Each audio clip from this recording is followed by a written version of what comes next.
DCB മീഡിയയുടെ പുതിയൊരു വീഡിയോയിലേക്ക് സ്വാഗതം. ഇന്ന് ഫെബ്രുവരി 12 വ്യാഴം. ഇന്നും തുടർന്ന് വരുന്ന ദിവസങ്ങളിലും നിങ്ങൾ അറിഞ്ഞിരിക്കേണ്ട പ്രധാനപ്പെട്ട വാർത്താ അപ്ഡേറ്റുകളാണ് ഷെയർ ചെയ്യുന്നത്. ചാനൽ ആദ്യമായി കാണുന്നവർ സബ്സ്ക്രൈബ് ചെയ്യുക. വീഡിയോ ഇഷ്ടമായാൽ ലൈക്ക് ചെയ്യുക. ഫേസ്ബുക്കിൽ കാണുന്നവർ പേജ് ഫോളോ കൂടി ചെയ്യുക. ആദ്യത്തെ അറിയിപ്പ്, നിയമസഭാ തിരഞ്ഞെടുപ്പിന് മുന്നോടിയായുള്ള പുതുക്കിയ അന്തിമ വോട്ടർ പട്ടിക ഈ മാസം 21-നാണ്. വോട്ടർ പട്ടിക പുതുക്കലിന്റെ ഭാഗമായി സംസ്ഥാനത്തെ 62 നിയമസഭാ മണ്ഡലങ്ങളിൽ നോട്ടീസ് നൽകിയ മുഴുവൻ പേരുടെയും ഹിയറിംഗ് നടപടികൾ പൂർത്തിയായിക്കൊണ്ടിരിക്കുന്നതായി മുഖ്യ തിരഞ്ഞെടുപ്പ് ഓഫീസർ അറിയിച്ചിട്ടുണ്ട്. അർഹതയുള്ള ഒരാൾ പോലും പട്ടികയിൽ നിന്ന് പുറത്താകില്ലെന്ന് ഉറപ്പുവരുത്താൻ കർശന നിർദ്ദേശം നൽകിയിട്ടുണ്ട്. ഡിസംബർ 23-ന് ആരംഭിച്ച ഹിയറിംഗ് ഈ മാസം 14-നാണ് പൂർത്തിയാവുക. സംസ്ഥാനത്തെ വോട്ടർ പട്ടിക സമഗ്രമായി പരിഷ്കരിക്കുന്നതിന്റെ അവസാന ഘട്ടത്തിലാണ് തിരഞ്ഞെടുപ്പ് കമ്മീഷൻ. 21-ന് പട്ടിക പുറത്തുവരുന്നതോടെ വരാനിരിക്കുന്ന നിയമസഭാ തിരഞ്ഞെടുപ്പിന്റെ വോട്ടർമാരുടെ കൃത്യമായ കണക്ക് ലഭ്യമാകും. അടുത്ത അറിയിപ്പ്, വാലന്റൈൻസ് ഡേ ആയ ഫെബ്രുവരി 14-ന് സപ്ലൈകോയിൽ നിന്നും 14 രൂപയ്ക്ക് പഞ്ചസാര വാങ്ങാം. ഫെബ്രുവരി 14-ന് 1000 രൂപയ്ക്ക് മുകളിൽ സബ്സിഡി ഇതര ഉൽപ്പന്നങ്ങൾ വാങ്ങുന്നവർക്ക് 1 കിലോ പഞ്ചസാര 14 രൂപയ്ക്ക് ലഭിക്കും.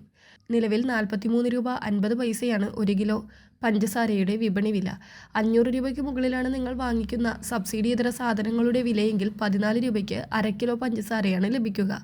ഫെബ്രുവരി 28 വരെ വൻ വിലക്കുറവിൽ പഞ്ചസാര വീട്ടിലേക്ക് കൊണ്ടുപോകാവുന്നതാണ്. അതേസമയം സപ്ലൈകോയുടെ ശബരി സബ്സിഡി വെളിച്ചെണ്ണ ലിറ്ററിന് 289 രൂപയാക്കി കുറച്ചു. ഇതിനു പുറമെ സപ്ലൈകോ വഴി വിൽപ്പന നടത്തുന്ന ശബരി നോൺ സബ്സിഡി വെളിച്ചെണ്ണയുടെ വില 329-ൽ നിന്ന് 309-ലേക്കും കുറച്ചിട്ടുണ്ട്.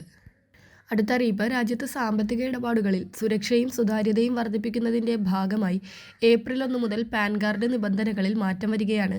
ബാങ്ക് നിക്ഷേപം, വാഹനം വാങ്ങൽ, റിയൽ എസ്റ്റേറ്റ്, ഇൻഷുറൻസ് തുടങ്ങിയ മേഖലയുമായി ബന്ധപ്പെട്ടുള്ള ഇടപാടുകൾക്കാണ് പാൻ കാർഡിൽ പ്രധാനമായും മാറ്റമുണ്ടാവുക.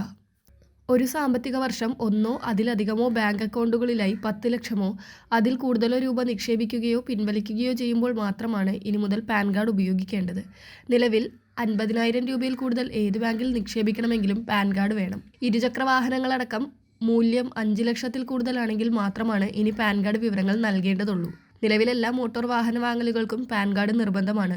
ഹോട്ടൽ, റെസ്റ്റോറന്റ്, ബാങ്ക്വറ്റ് ഹാൾ എന്നിവിടങ്ങളിൽ നൽകുന്ന ബില്ലുകൾ 1 ലക്ഷം രൂപയിൽ കൂടുതലായാൽ മാത്രമേ ഇനി പാൻ കാർഡ് വേണ്ടതുള്ളൂ. റിയൽ എസ്റ്റേറ്റ് മേഖലയിൽ വസ്തുവാങ്ങൽ, വിൽപ്പന, ദാനം തുടങ്ങിയ നടപടികളിൽ പാൻ നിർബന്ധമാക്കുന്ന പരിധി 20 ലക്ഷമാക്കി ഉയർത്തിയിട്ടുണ്ട്. നിലവിൽ 10 ലക്ഷമാണ്. എന്നാൽ എല്ലാ ഇൻഷുറൻസ് പോളിസികൾക്കും പാൻ കാർഡ് വിവരങ്ങൾ നൽകേണ്ടതുണ്ട്. നിലവിൽ പ്രീമിയം തുക 50,000 രൂപയിൽ കൂടുമ്പോൾ പാൻ കാർഡ് നിർബന്ധമായിരുന്നു. അടുത്ത അറിയിപ്പ്, ഒഴിവാക്കൽ മാനദണ്ഡങ്ങളിൽ ഉൾപ്പെടാത്ത മുൻഗണനേതര വിഭാഗമായ NPS നീല, NPNS വെള്ള റേഷൻ കാർഡുകൾ മുൻഗണനാ വിഭാഗം PHH പിങ്ക് വിഭാഗത്തിലേക്ക് മാറ്റുന്നതിനായുള്ള ഓൺലൈൻ അപേക്ഷകൾ സ്വീകരിക്കുന്ന തീയതി ഫെബ്രുവരി 20 വരെ ഇപ്പോൾ നീട്ടിയിരിക്കുകയാണ്. നേരത്തെ ഫെബ്രുവരി 13 വരെയായിരുന്നു ഇതിനുള്ള സമയം അനുവദിച്ചിരുന്നത്. ഓൺലൈൻ അപേക്ഷകൾ അംഗീകൃത അക്ഷയ കേന്ദ്രം വഴിയോ അല്ലെങ്കിൽ സിറ്റിസൺ ലോഗിൻ പോർട്ടൽ വഴിയോ ഫെബ്രുവരി 20 വൈകിട്ട് 5 മണി വരെ സമർപ്പിക്കാം. പൊതുവെ നീലവെള്ള കാർഡുകാർക്ക് റേഷൻ വിഹിതം കുറവാണ്. അതിനാൽ അർഹതയുള്ള നീലവെള്ള കാർഡുകാർ ഈ അവസരം പ്രയോജനപ്പെടുത്തുക. വളരെ പ്രധാനപ്പെട്ട ഈ വാർത്താ അപ്ഡേറ്റുകൾ മറ്റുള്ളവർക്ക് കൂടി ഷെയർ ചെയ്യുക.